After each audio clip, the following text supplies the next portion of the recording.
right, guess what? I am doing everything I hate about my car right now. This is awkward.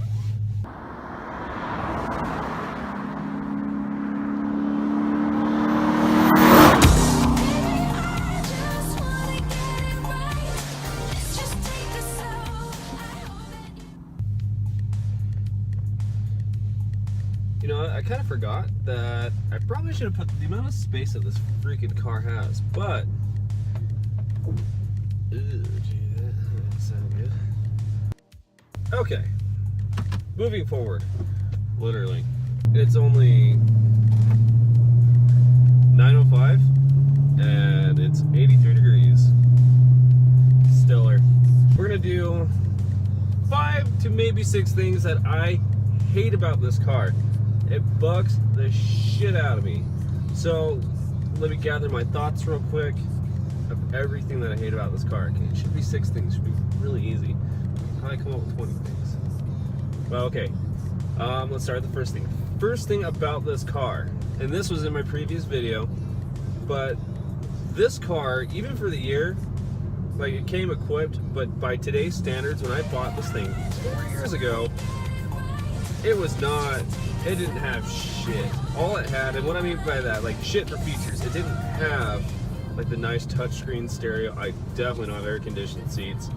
Funny thing, this sunroof of mine didn't even come with the car. Whoever had this before installed a sunroof in here. So, and that sunroof is gonna go to another part. But like, it's gonna go another, this sunroof right here is going to go on one of these numbers of one things I hate about this car. But anyway, so yeah, this car is featureless by today's standards. It sucks. I had to install a lot of aftermarket stuff. Thank God for aftermarket because this car is 12-ish years old. Number 2, I'm talking about the sunroof. When I first bought this car, it came with the sunroof by this brand. I don't know who the fuck installed it, but this sunroof was just, it was a piece of shit.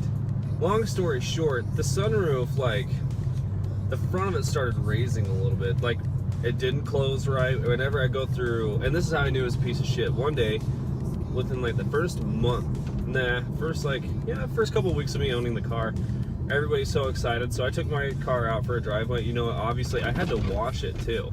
So going through this drive-through, you know, everything's doing good. I'm checking the sunroof for leaks, and I'm like, oh my God, please don't leak. This would be shitty. I know it's aftermarket. My dad had an SRT Charger, and the sunroof button sits right before the glasses holder, not in between the lights, but right in front of the glasses holder. But anyway, going through it, no leaks, thank goodness. Then I get to the fucking fans. The fans pushed the sunroof down, and yeah, since then I've started having issues with that. One day, me and a couple friends, we were driving on the freeway, and like we were talking mad shit on the sunroof because it stopped opening and closing. So it's about midway, and then we were just talking mad shit on the sunroof because I had to pull this thing back. I had to pull the shade back, and we had to listen to the wind just oscillate through the cabin. Well, I think after we were talking so much shit on the sunroof, it fucking flew off. It quit. It gave up on life, and it just ripped right off, right on the freeway. Luckily, this is at like 1 or 2 in the morning. No one was behind me. Thank God. But yeah, sunroof when I first had it. So of course, me having to pay, I don't know, a lot of money to get a new sunroof installed because I'm not gonna have a fucking hole in my roof. And it was quite the first impression, I must say, for my fiance. First impression, she came up, saw the car that I was driving, and had a big fucking hole in there. Yeah, it was embarrassing to say the least. So anyway, number 2 is the sunroof. Number 3 about this car, it is getting old. I am experiencing some old-timer issues with this car. I now have to start replacing some components with it, but like nothing serious, obviously. As I said, my oil pressure sensor, it just reads my oil pressure at 99 psi. It's really annoying. So my check engine light is on. I've had the car, like, you know, looked at, diagnosed. It's feeding the correct amount of oil. The oil pressure sender works great. Just the fucking reader. And I guess these cars have too, so I'm told. Number 4 is this interior. I love the two-tone. The two-tone's super nice. However, I really wish it was just all black. I think two-tone is always cooler than a single color, but this two-tone interior, it's a pain in the ass to keep up on. Especially like right here on my armrest, where just dirt just gets on it every day. This gets so dirty, and my seats get dirty, my door panels all get dirty, so you know, I'm constantly having to scrub dirt off and just, you know, refinish these every time. So yeah. Number 5 is the fact that when I first bought this car, it was bone stock. The only thing it had to it was the stripes, which I've had to replace already, and the front lip, like, and I guess the spoiler. I guess that counts too, right? But I'll be honest, the RT body kits for this body style, unless you dress these cars up, they're kind of ugly. They don't look good. The RT body, you know, body kit that it comes with, it looks like the car just has a massive overbite, and it seems like it's upset because it's so ugly.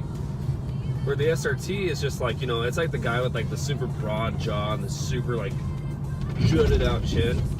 Like, the car just generally looks better, and the RT just looks like shit in comparison. But I was so happy when I first picked up this car, and I dealt the ugliness because I knew I could change it.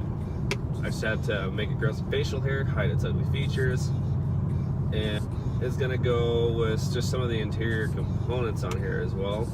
A lot of it is plastic. I was really happy that, you know, on the dash is soft touch, but you know, a lot of this plastic, it's really rigidy, very rattly, especially, and I guarantee you guys can agree with me here. When I first straight piped my car, this is when I had my cold air intake long tube header, so I just straight piped it. My car's fucking loud, but every time I accelerated, everything in the cabin rattled. It was so annoying, and I've tried to, like, you know, to deaden the sound as much as I could. This is for fuel saving purposes and whatnot. But the cylinder deactivation sounds like shit. And you know what? It's made little to no difference on how my car does MPG wise. My car doesn't necessarily go on any road trips, and where I'm kind of financially stable enough to where I can handle the loss of maybe 0.5 to 1 MPG, I think I'm fine with that. Yeah, the cylinder deactivation, and here's a funny thing. Mine turned off. Mine's just gone. I don't have it anymore. I've heard a lot of things that comes with the oil viscosity that you use and all this shit, but, you know, I've messed around with different oils before, and it makes no difference. I guess mine just turned off, and fuck yeah, thank God it did, because I can officially cruise on the freeway, and you RT owners definitely know what I'm talking about at this point, where you get that beautiful rumble of the V8, where it's just like, you know, fucking V8 noises, and then it goes, it just sounds so bad. 6 things I hate about my car. Alright guys, take care.